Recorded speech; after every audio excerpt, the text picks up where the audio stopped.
Zdravo, ja sam Aleksandra, dobrodošli u novi video u kome ću vam prikazati kako sam pripremala brodski pod za zamjenu drvenih panela na ogradi.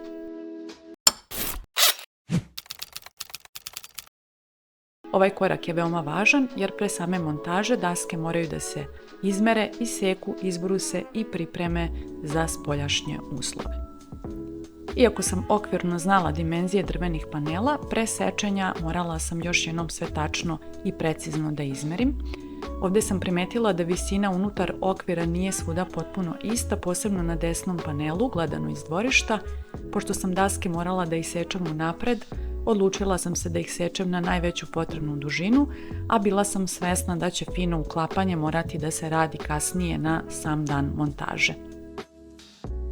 Zanimljivo je da je svaki okvir imao malo drugačiju visinu, pa sam više puta proveravala i merila. Pored visine merila sam i širinu panela kako bih znala koliko će mi ukupno daski od brodskog poda biti potrebno. Za ovaj projekat sam se ponovo odlučila za brodski pod koji je ranije bio postavljen na ogradi zato što je drvo već obrađeno, spremno je za premazivanje, a sam način uklapanja brodskog poda omogućava da ograda tokom godina radi, odnosno da drvo diše, a da se pritom daske ne raziđu tako da se kroz ogradu vidi tokom vremena. Nakon merenja prelazim na raspakivanje i sečenje brodskog poda. Sekla sam ga u podrumu gdje sam postavila ger, odnosno poteznu testeru kako bih daske mogla da sečem u jednom potezu. Pošto je brodski pod dugačak, sa strane sam postavila dodatne oslonce kako daske nakon sečenja ne bi nekontrolisano padale. Kada sam isekla prvu dasku za jedan panel, njenu dužinu sam onda prenosila na ostale i tako sekla i pripremala materijal. Prvo sam isekla sve daske za desni panel, a zatim i ostatak koji će biti postavljen na manje i veće krilo kapije.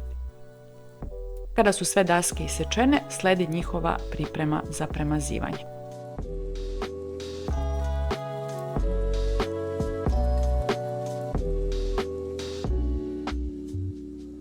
Prvi korak je lagano brušenje i koristila sam za to šmirku granulacije 120, ručno ih izbrusila i nakon toga sledi odprašivanje. Prašinu je najbolje ukloniti ili suvom krpom ili četkom kako bi one ostale čiste i spremne za nanošenje prvog premaza. Za prvi sloj koristim Irkolin Classic koji je tankoslojni lazurni premaz koji prodire u strukturu drveta i pomaže u zaštiti od vode i spoljašnjih uticaja.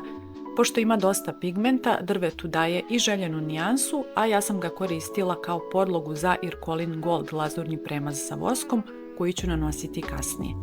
Irkolin Classic sam nanosila u jednom sloju preko cijele površine brodskog poda kako bi svi delovi bili zaštićeni pre završnog premaza.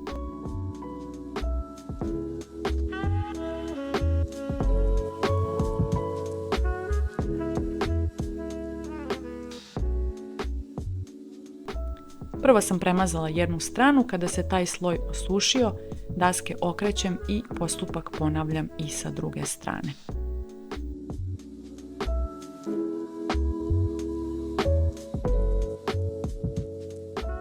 Kada se ovaj premaz osuši u potpunosti, prelazim i na završnu zaštitu za koju sam koristila Irkolin Gold lazurni premaz sa voskom u nijansi hrasta.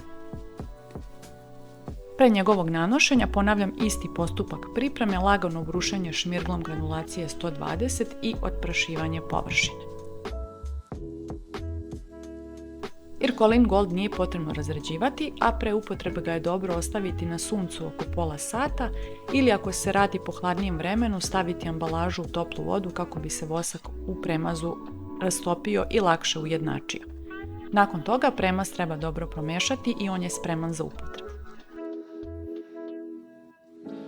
Prvi sloj sam nanosila četkom zbog utora i pera kako bih mogla da i ove ivice lepo premažem, a na ravnijim površinama sam kasnije uvela i moher valjak što je dosta ubrzalo rad.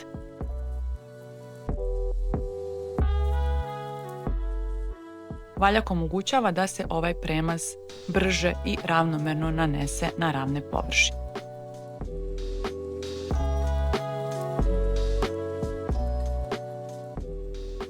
Kada je prvi sloj Irkolin Gold premaza nanet na obe strane i kada se osušio, sledi još jedno lagano burušenje, otprašivanje i nanošenje drugog sloja. Brodski pod je sada zaštićen i spreman za montažu na ogradu koju ću vam prikazati u narednom videu. Ako vam je video bio koristan, zapratite kanal i vidimo se u nastavku projekta. Do tada, pozdrav!